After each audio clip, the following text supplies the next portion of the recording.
ఇండియాలోనే #1 varicose veins hospital Avis vascular centre. నమస్కారం అమ్మా. నమస్తే తల్లి. అమ్మ, ఇంట్లో వంటగదిలో ఆడవారు చేసే కొన్ని తప్పుల వల్లనే దరిద్రం వస్తుంది అని అంటుంటారమ్మా. అది నిజమేనా అమ్మా? అసలు ఎటువంటి తప్పులు చేస్తే దరిద్రం అనేది వస్తుందమ్మా? ఎవరు తప్పులు చేసినా దరిద్రం వస్తుందమ్మా. అందులో ఇప్పుడు మీరు వంటగదిలో చేసే వరకు పరిమితం పెట్టి దానివల్ల మాత్రమే వస్తుందని కాదు, అది కూడా కారణం. చాలా తప్పులకి మనకి దరిద్రం వెంట వస్తుంది. అది ఆడవాళ్లే కదా, మగవాళ్ళు చేసినా, పిల్లలు చేసినా, పెద్దలు చేసినా, ఎవరు చేసినా కొన్ని పనులకి దరిద్రమే వస్తుంది. అంటే మీరు అందులో ఇంతమంది ఇన్ని చేసే దాంట్లో వంటింట్లో ఆడవాళ్ళు చేసేదని వంటింట్లో మగవాళ్ళు కూడా చేయొచ్చుగా, చేస్తూనే ఉంటారుగా ఈ రోజుల్లో, చెయ్యాలి కూడా. ఎందుకు అంటే వాళ్ళ పని అయినటువంటి సంపాదన ఆడవాళ్ళు చేస్తూ ఉన్నప్పుడు ఆడవాళ్ల పని అయినటువంటి వంట పనులు వీళ్ళు సాయం చేయద్దా? చేయాలమ్మా. వాళ్ళ పని అయిన పూజ కూడా ఆడవాళ్లే చేస్తున్నప్పుడు పూజలోనో వంటలోనో మగవాళ్ళు సాయం చేయొద్దా? చెయ్యాలి కదా. అలా చేసేటప్పుడు ఎవరు చేసినా కొన్ని పనులు సరిగ్గా చేయకపోతే దరిద్రం అంటారు. దరిద్రం అనేటటువంటి పదానికి డబ్బు లేకపోవడం అన్నది మాత్రమే మనం అర్థం చెప్పుకుంటున్నాం కాదమ్మా. ఏది లేకపోయినా దరిద్రమే.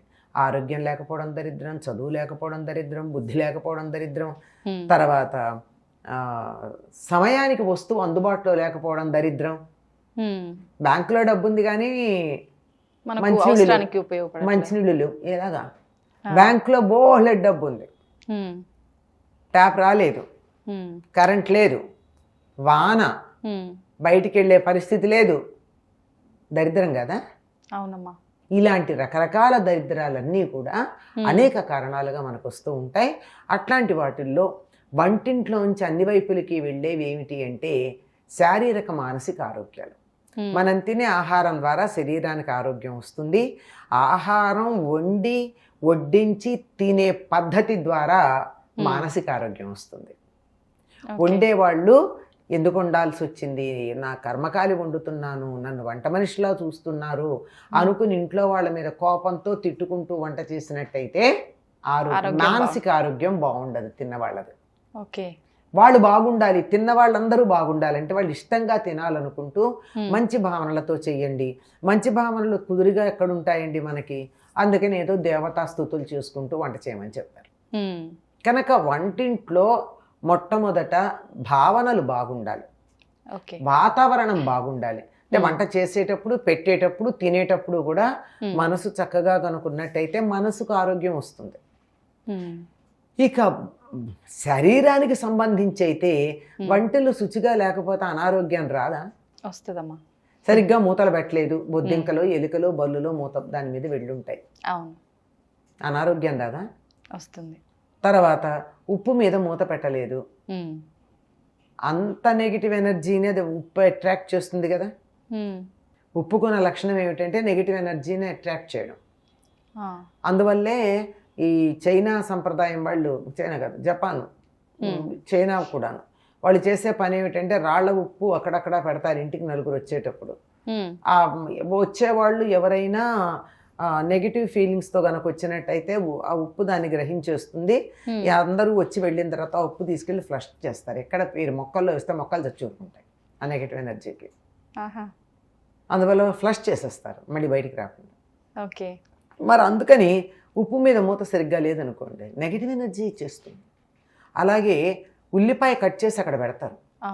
ఉల్లిపాయ కట్ చేసి పెడితే కొంచెం సేపట్లో పరిసరాల్లో ఉన్నటువంటి అన్ని రకాలైన బ్యాక్టీరియాని, వైరస్ని అట్రాక్ట్ చేస్తుంది. కట్ చేసినటువంటి ఉల్లిపాయని ఎప్పుడూ అక్కడ ఉంచకూడదు. ఒకవేళ గనక ఉంచినట్టయితే వెంటనే అని కదా, ఎప్పుడైనా సరే దాన్ని పారేయండి, కానీ పొరపాటును కూడా తినకండి. అంటే చాలా ప్రధానంగా కనపడే క్లెన్లీనెస్కి సంబంధించినటువంటి విషయాలు. అందుకే ఈ డెంగ్యూ దోమలు అవి వచ్చే సందర్భంలో గనక ఉన్నట్టయితే వాళ్ళు ఏం చెప్తారంటే నిమ్మకాయలో ఏదో ఇది గుచ్చి లవంగం గుచ్చి పెట్టుకోమని చెప్తారు. అది ఎంతవరకు నిజమో తెలియదు, కానీ కొన్ని వైరస్లు రాకుండా ఉండాలి అంటే ఉల్లిపాయ కట్ చేసి అక్కడ పెట్టమంటారు. రావు. ఎందుకంటే మొత్తం అంతా ఉల్లిపాయ లాగేసుకుంటుంది.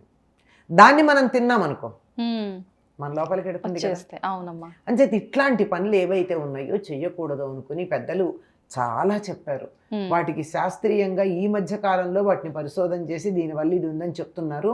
మధ్యకాలంలో తెలీదు.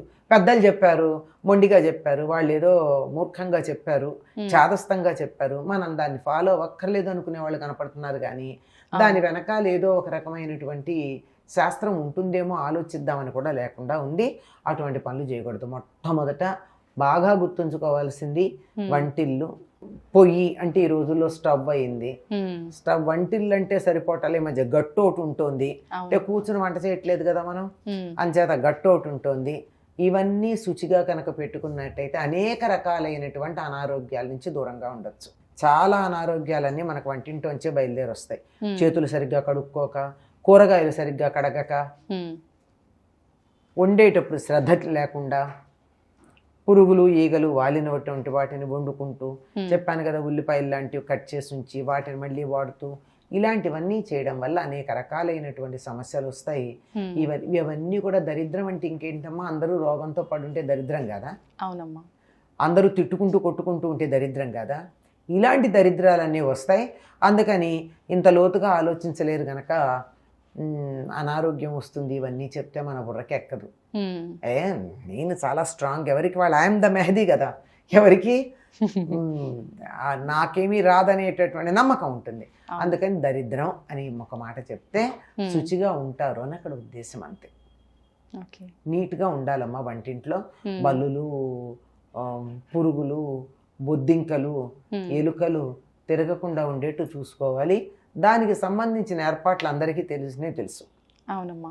పప్పుల డబ్బాల మీద మూతలు గట్టిగా పెట్టుకోవాలి, అంతే కదా. అవునమ్మా. దేని మీద పెట్టకూడదు. చెత్త చేరినట్టయితే ఆహా మమ్మల్ని పిలిచారు, మాకు శుభలేఖ ఇచ్చారు అని చెప్పి వచ్చేస్తుంటాయి. చీకటిగా ఉంటే బొద్దింకలు. అందువల్ల దాని నుంచి దూరంగా ఉండడమే మంచిది. కనుక సగం దరిద్రాలు అక్కడే బయలుదేరుతున్నాయి. అందువల్ల వాటిని నీట్గా ఉంచుకోండి. చాలా డ్రాయింగ్ రూమ్ చాలా బాగా పెట్టుకుంటారు, బెడ్రూమ్స్ కూడా చాలా బాగా పెట్టుకుంటారు. అసలు కథంతా పెడుతుంది అక్కడ కిచెన్లో, బ్యాక్ యార్డ్ చూడండి, మనిషి యొక్క వ్యక్తిత్వం తెలుస్తుంది అని చెప్తారు. అలాగే కిచెన్ చూడండి తెలుస్తుందని. అలాగే ఇంకోటి కూడా చెప్తారు, టాయిలెట్స్ చూడండి అని. అవి ఎంత నీట్గా ఉన్నాయని దాన్ని బట్టి ఆ ఇంట్లో వాళ్ళ యొక్క హైజీన్ ఏమిటో మనకు అర్థమవుతూ ఉంటుంది. అందువల్ల వంటిల్లు నీట్గా ఉంటేనే ఆరోగ్యం, లేకపోతే బాగుండదు. అయితే ఇటువంటి చిన్న చిన్న జాగ్రత్తలు పాటిస్తే ఖచ్చితంగా మనం ఈ సమస్యల నుంచి కొంత చాలా వరకు అమ్మా. ఎప్పుడైతే బూజులు ఉండవో దోమలు ఉండవు, దోమలు ఉండకపోతే బల్లులు ఉండవు. అవును. బల్లులు పోగొట్టుకోవడానికి మార్గం ఏవేవో చెప్తారు, అవన్నీ వేరే, అవన్నీ చెయ్యండి కాదంటల్లా. అసలు బల్లింట్లో ఎందుకు వస్తుందో ఆలోచించండి.